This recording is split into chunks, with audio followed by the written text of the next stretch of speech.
Mobile phone games. Mobile phone games. Are they games? Do we consider, because statistically, and I don't have my statistics in front of me, I'll look them up later and put them on as like a sort of, I wonder if I could do like pop-up video, make something appear next to my head. Mm. But there are more women than men who play games. That is a true fact. There are more women than men who play video games, and the average age of people who play video games are actually closer to 60. And that is if you include mobile phone games. That's why those statistics exist. So, are we going to be the sort of people who exclude mobile phone games? And match 3 games obviously is like the biggest part of that, and getting your Candy Crush, getting your line of 3 colours and stuff like that. What place do those games have in gaming society? It's quite puzzly games. If you're going to categorise them, they would be puzzly games. Although, having said that, the one mobile game that I spent the longest time with, it was like an obsession for about a couple of months of my life, and then I just never picked it up again. I don't even know why. Was Fallout Shelter. Which, Anyone yeah, remembers that? I've played that. Yeah, which was an obsession of mine for like 2 months solid, and then I just dropped it entirely, which was very odd. Because it's one of those where you're just clicking and just expanding. Yeah, So I've played a lot of yeah. those. I've played the sort of the Jurassic Park on your phone, the Sims on your phone and stuff, where there's no skill to it whatsoever. You just come back every few hours and press a add button or a thing button. And then make develop people them. have babies in the shelter and Yes. all sorts. Yeah. Make them have them. Yes, yes. You need to expand your You population. repopulate the species. Yeah. No, one of my favourite games on my phones at the moment is a thing called Cells, which is just I go in every now and then and clicks. Just I can be watching TV and I can just mindlessly tap as fast as I can, and it will generate more DNA, which will generate the evolution of a species, which will eventually generate more things. But again, there's no skill to it. So why do we enjoy playing this? Jem, do you play any mobile games? I do, but I'm really quick to get bored with them. I get very bored very quickly. The one that I think lasted the longest is Merge Dragons, which is sort of appeals to the tidier in me, which doesn't exist in the real world. But the idea of just clearing everything up, because you just have to merge 3 or 5 of things and then it pops into something else. But I started to realise it, as you say, it didn't have any purpose. I wasn't really going anywhere. There was no goal to it. And as I've said before, I am very time poor when it comes to gaming. And I feel like if I'm going to spend my time doing something, then just like with exercise or what I eat and drink, I want it to be nice stuff. I want it to be most bang for my buck. But I did play a game called, I was just looking it up actually, I did play a game called A Dark Room.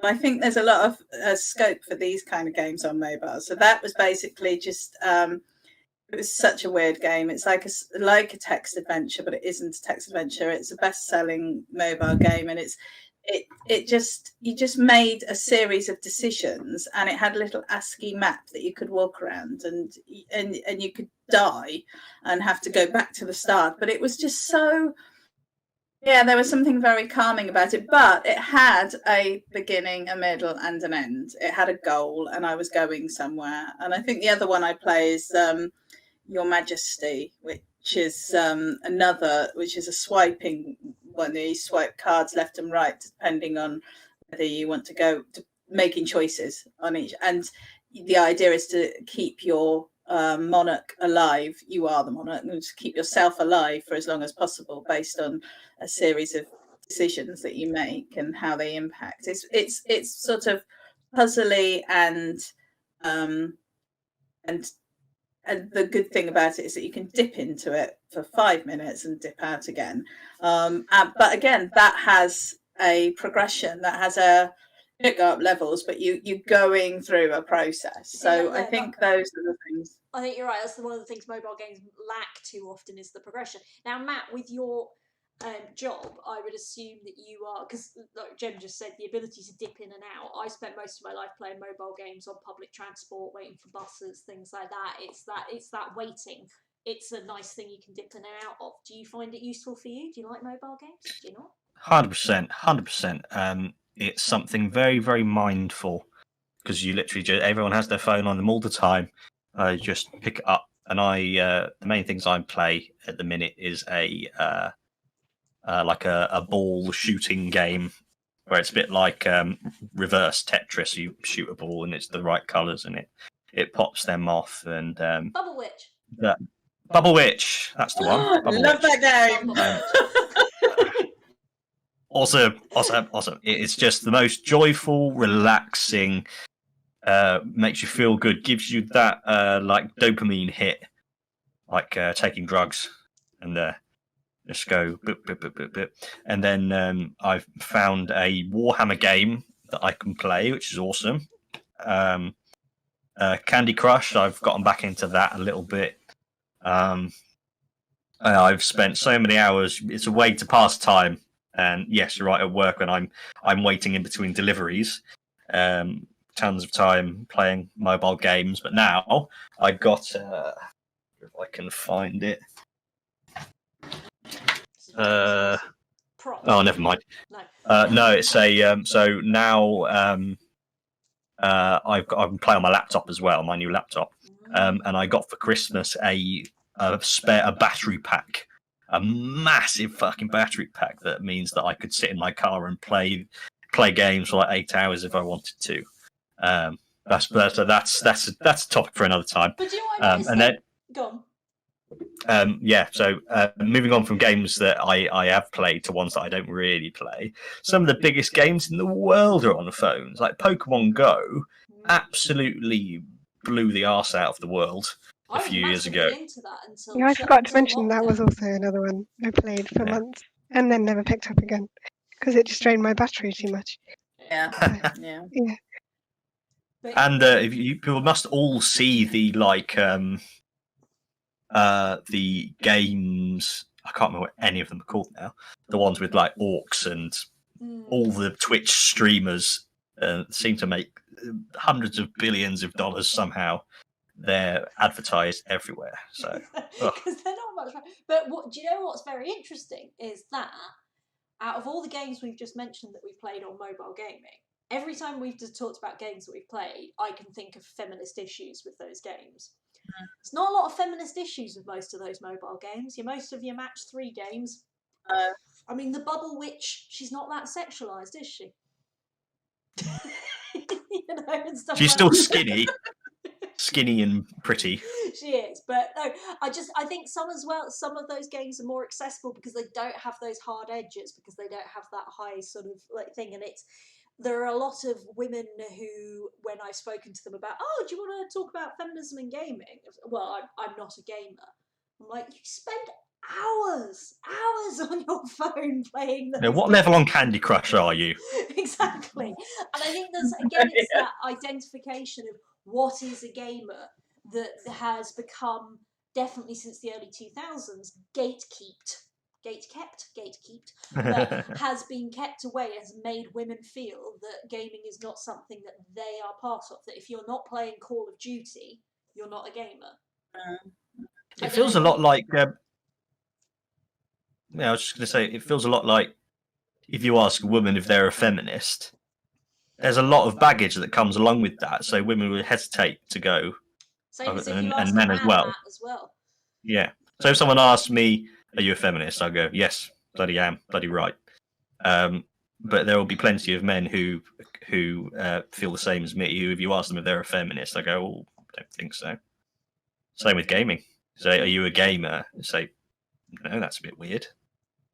I'm on level 3000 on Candy Crush, but I'm not a gamer because that's got stigma attached to it. Alex and Jem, do you feel you've got friends who are gamers who don't identify as gamers?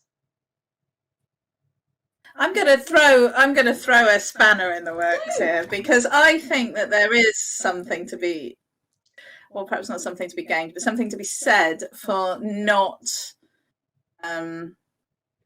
lumping everyone into the same group. I take the point, and I think that casual gaming and puzzle gaming and all of that is gaming, but I think there is a difference between people that spend, lots of time in fully immersive worlds, looking at the landscape, discuss, the things that we've talked about, things that inspire us in a game.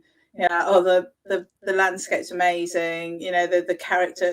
I really felt like I was there. All of those things. I think you don't get that playing Candy Crush. You do get a mindlessness about it, and I think that is definitely game, but you don't get that immersion. And I think it is a different. It's almost like trying to say that somebody who reads chick lit is the same as somebody who reads horror, or high-end fantasy. They're very different genres, and the sorts of people that would do that might be quite different people, even though some will dip into. I dip into all of those. I use the phrase chicklet now. I'm like, no. But I think there is I think the issue is just like with diversity, it's different but equal. I think that's the thing. It's different gaming. I'm going to ask Alex what she thinks before you get too close to separate but equal there, Jeff. Yeah. Alex? I think I had a phrase I was going to say, but now I've forgotten it. Hold on, it'll come back. I was going to say that people get their sense of escapism in different ways, and that's not necessarily the same way other people do. And I think that's true of gaming, because there are some guys I've met that aren't into gaming, obviously, because not every guy is either, and that's fine. And I think there are different levels of gaming that some people will engage up to a point, and then they'll be fine just doing other things. And some people will go like fully into gaming, I guess, like we are, and then just perhaps not even engage in other forms of escapism or other types of popular culture. But again, I think that's just because we're all diverse people and we all like different things, which is fine. And we shouldn't box people, like Jem said. We shouldn't criticize people for their particular choices. Yeah. And what you saying that then just spun off a whole other idea that I want to talk about, which is like that sort of within masculinity, the gamers themselves, the male gamers, tend to feel that they are a subgroup themselves. That you see all the memes about how much they hate chads, because it's like the whole thing is that the chads are the model type men, the sort of thing. And that's a whole other discussion topic, as with everything. So we have 5 minutes left, people. We have 5 minutes left. I think the most important thing that we discuss now, the biggest issue is, and I'm hoping everyone here has played it to some extent, is Pokemon. Jem's looking at me like, where's she going with this? I don't know. I don't know either, but I'm hoping I'll get to the end of this. No, it struck me that when Matt mentioned this the other day, Pokemon is an RPG. And it is an RPG. And also, then again, I was thinking about what are some of the few games where you don't feel that masculinity is there. But Pokemon is not one of them, because if you have played Pokemon, you are a male character. You are going from town to town to the gyms to prove yourself, to fight for your right as the best Pokemon trainer. And